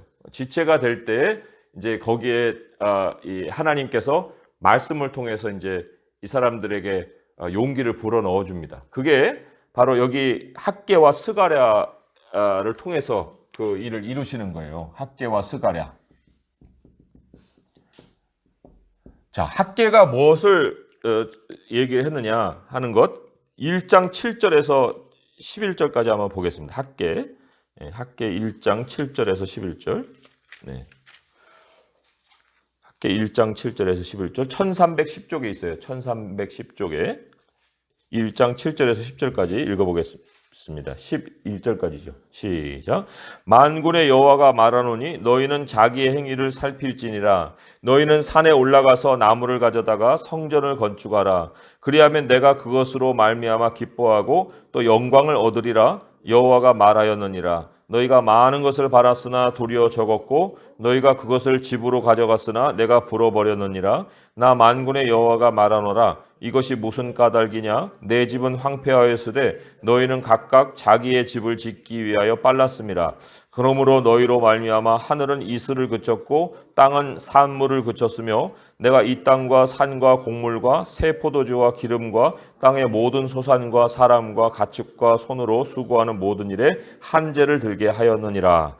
우선순위가 바뀌어 있는 사람들의 삶에 이 번영과 복이 없어요. 하나님의 말씀이 가르치는 그 방향을 향해서 살아야만 그 안에 누림이 있다는 거예요. 그래서 우리도 정말 이 땅에 살지만 과연 내가 하나님의 나라를 바라보고 살고 있고 또 하나님이 세우라 하시는 교회의 하나의 지체로서 나의 은사와 재능이 사용이 되고 있느냐, 그를 돌아보게 하는 말씀이기도 합니다. 또 스가랴서를 말씀은 스가랴도 학개와 동일한 동시대에 하나님이 성전을 건축하기 위해서 보낸 선지자예요. 그런데 스가랴가 전한 말씀에는 굉장히 멋진 말씀이 들어 있어요. 그래서 스가랴 먼저 4장 6절의 말씀 한번 보겠습니다. 4장 6절의 말씀 읽어볼게요. 시작. 그가 내게 대답하여 이르되 여호와께서 스룹바벨에게 하신 말씀이 이러하니라. 만군의 여호와께서 말씀하시되 이는 힘으로 되지 아니하며 능력으로 되지 아니하고 오직 나의 영으로 되느니라. 그러니까 사람들한테 하나님의 영을 의지하라. 너희들이 대적이 있어도 그 대적들을 힘으로 맞설라 하지 말고 하나님을 의지하여라 하는 그런 말씀을 전하고 있고요. 그 다음에 14장 9절로 가보겠습니다. 14장 9절에 이게 이제 마지막 그 예수님의 재림까지를 내다보는 말씀이긴 합니다. 그래서 14장 9절의 말씀 읽어보겠습니다. 시작. 여호와께서 천하의 왕이 되시리니 그날에는 여호와께서 홀로 한 분이실 것이요 그의 이름이 홀로 하나이실 것이라. 하나님의 통치가 이제 시작이 될 것을 말씀을 하고 있습니다. 자, 아까 우리 지난번에 역사서 할 때 놓친 것이 있었는데 그게 바로 에스라, 느헤미야, 에스더예요. 자, 여기에 5%만 돌아왔다고 그랬죠. 그리고는 이제 세월이 흐릅니다. 지금 이게 가라한 게 538년이에요. 그렇지만은 이 400 몇 년입니까? 400 이스라엘 그쪽으로 한번 가보세요. 이스라엘 그쪽으로 가보시면은 그 458년에 에스라가 이제 등장을 하고요. 445년에 느헤미야가 등장을 합니다. 그럼 여기 458년 여기까지 몇 년이 걸렸습니까? 80년 정도가 지금 흘렀잖아요. 흘렀는데 여기 586년에 나라가 망하고 516년에 성전이 건축이 되거든요. 그러니까 성전이 건축될 때까지 이 70년이라는 세월을 하나님은 예언을 했습니다. 물론 이 70년을 포로 생활 전체를 얘기하는 사람이 있지만 그게 아니고요. 하나님이 성전이 파괴된 게 586년이고 성전이 다시 지어진 게 516년이에요. 그러니까 성전을 기준으로 한 역사가 흘러가고 있다는 겁니다. 굉장히 중요한 거예요. 그런데 이제 성전을 건축하고 난 다음에 이 이후에 이미 온 사람이 아닌 페르시아 안에 남아있는 백성들에게 어마어마한 고통의 세월이 찾아와요. 그게 바로 에스더 사건이에요. 이 유대인들을 말살하려는 하만의 계획이 이제 진행이 되는 거예요. 그러니까 이 사람들은 여기가 좋사오니 하고 바벨론에 머물러 있었지만 바벨론에 머물러 있던 사람들에게 민족이 말살되는 위협적인 사건이 벌어지고 그걸 하나님 에스더를 통해서 이제 살려내시고 그리고는 하나님의 존재를 드러내신 거죠. 그 에스더가 없었으면 에스라나 느헤미야는 있지도 못해요. 그런데 에스더를 통해서 에스라와 느헤미야가 생존해서 이제 다시 돌아옵니다. 돌아올 때 이제 2차, 3차 포로 귀환들이 있어요. 그때 다시 돌아오는 거예요. 그런 사건을 겪고 난 다음에. 그래서 이제 돌아와서 에스라가 이제 율법을 가르치려고 했는데 율법을 가르치려고 아무리 노력을 했어도 잘 안 돼요.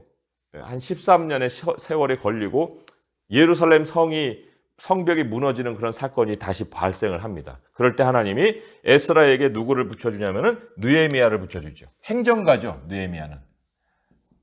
그래서 에스라와 느헤미야가 합쳐서 다시금 이제 민족의 개혁을 일으키는. 그러니까 하나님의 말씀도 있지만 그러나 그 말씀을 또 하나의 어떤 행정력으로 세워줄 수 있는 조력자를 붙여준 그런 사건이 바로 에스라 느헤미야의 사건이에요. 그렇지만 그게 한 시대에 어떤 하나님이 세우시는 손길이 오래가지 못한다 하는 것이 바로 이 말라기서를 통해서 우리가 또 확인을 해볼 수가 있습니다. 그리고 말라기 이후로 한 400년간 침묵이 흘러버리거든요. 그 말라기서를 먼저 요엘부터 말라기서를 먼저 볼 텐데요. 말라기는 구약 맨 마지막 서거든요. 3장으로 한번 가보세요. 3장 13절에서 18절의 말씀 먼저 읽어보겠습니다. 말라기 3장 13절에 18절 시작. 여호와가 이르노라 너희가 완악한 말로 나를 대적하고도 이르기를 우리가 무슨 말로 주를 대적하였나이까 하는도다. 이는 너희가 말하기를 하나님을 섬기는 것이 헛되니 만군의 여호와 앞에서 그 명령을 지키며 슬프게 행하는 것이 무엇이 유익하리요. 지금 우리는 교만한 자가 복되다 하며 악을 행하는 자가 번성하며 하나님을 시험하는 자가 화를 면한다 하노라 함이라. 그때 여호와를 경외하는 자들이 피차에 말하며 여호와께서 그것을 분명히 들으시고 여호와를 경외하는 자와 그 이름을 존중히 여기는 자를 위하여 여호와 앞에 있는 기념책에 기록하셨느니라. 만군의 여호와가 이르노라 나는 내가 정한 날에 그들을 나의 특별한 소유로 삼을 것이요 또 사람이 자기를 섬기는 아들을 아낀같이 내가 그들을 아끼리니 그때 너희가 돌아와서 의인과 악인을 분별하고 하나님을 섬기는 자와 섬기지 않은 자를 분별하리라. 하나님이 사람들이 말하는 걸 다 듣고 계셨어요. 그리고 하나님 섬기는 거 쓸데없어, 유익도 없어, 교만한 자가 다 더 잘 살잖아 하고 이러는 중에 여호와를 경외하는 자들은 서로가 하나님을 경외하고자 하는 말을 나누고 있어요. 하나님이 그런 말을 들으시고 그들을 아낌과 같이 아끼고 또 그들을 구별해내겠다 하는 말라기의 메시지를 주시는 거고요. 그리고는 마지막에 이제 선지자 엘리야를 보내서 하나님의 회복을 또 예언을 하고 있는 이런 책입니다.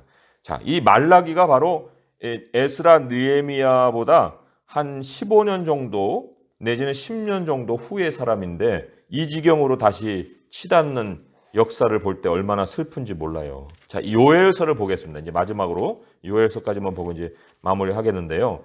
요엘은 연대를 우리가 측정할 수 없는 책이긴 하나 그러나 이 말라기와 같이 그 회복의 메시지를 또 회개와 회복의 메시지를 전하고 있다고 할 때 또 그 나름대로 연결성이 있습니다. 자, 2장 28절에서 32절의 말씀 같이 한번 읽어보겠습니다. 시작. 그 후에 내가 내 영을 만민에게 부어주리니 너희 자녀들이 장래일을 말할 것이요 너희 늙은이는 꿈을 꾸며 너희 젊은이는 이상을 볼 것이며 그때에 내가 또 내 영을 남종과 여종에게 부어줄 것이며 내가 이적을 하늘과 땅에 베풀리니 곧 피와 불과 연기 기둥이라. 여호와의 크고 두려운 날이 이르기 전에 해가 어두워지고 달이 핏빛같이 변하려니와 누구든지 여호와의 이름을 부르는 자는 구원을 얻으리니 이는 나 여호와의 말대로 시온산과 예루살렘에서 피할 자가 있을 것이며 남은 자 중에 나 여호와의 부름을 받을 자가 있을 것임이니라. 여기도 이제 시온산이 나오죠. 그래서 앞에는 이제 재앙을 통해서 메뚜기 재앙을 통해서 사람들이 회개하는 모습이 나오고 뒤에는 이제 하나님의 영에 대한 약속의 말씀이 아주 풍성하게 기록이 되어 있고요. 그리고 마지막 그림에 하나님의 나라 시온산에 대한 그 약속이 여기에 주어져 있어요. 그래서 이런 선지자의 흐름, 선지서의 흐름에 우리가 좀 잘 따라가면 메시지 안에 하나님 일관되게 우리의 눈을 하나님의 나라로 두게 하신다 하는 것을 알 수가 있습니다. 하나님 아버지 감사합니다. 오늘도 주의 말씀에 많은 메시지들을 우리가 대하였지만 그러나 우리 주님이 우리로 아버지의 나라를 바라보게 하시는 그 메시지를 일관되게 주십니다. 우리 구약의 하나님의 백성들도 그 율법이 또 나오는 그 시온산을 향해서 정말 기쁨을 가지고 올라갔습니다. 하나님 저희들도 아버지의 말씀을 또 배우고 있고 이 말씀이 정말 주어지고 있는 그 나라를 향해서 가고 있습니다. 하나님 아버지 이제 장차 멸망할 이 땅을 바라보며 살지 않게 하시고 아버지 하나님이 준비해 놓으신 우리의 처소로 영원한 나라로 시온의 그 아름다운 그곳으로 늘 사모하며 나갈 수 있게 하시고 이 땅에서 어떠한 삶이 참 우리에게 찾아올지라도 믿음으로 아버지를 바라보고 말씀을 의지하여 살아갈 수 있게 하여 주옵소서. 하나님 오늘 이후에 우리의 삶의 모든 순간순간이 다 하나님의 말씀으로 동행하는 그러한 삶이 되게 하여 주옵소서. 예수님의 이름으로 감사하며 기도합니다. 아멘.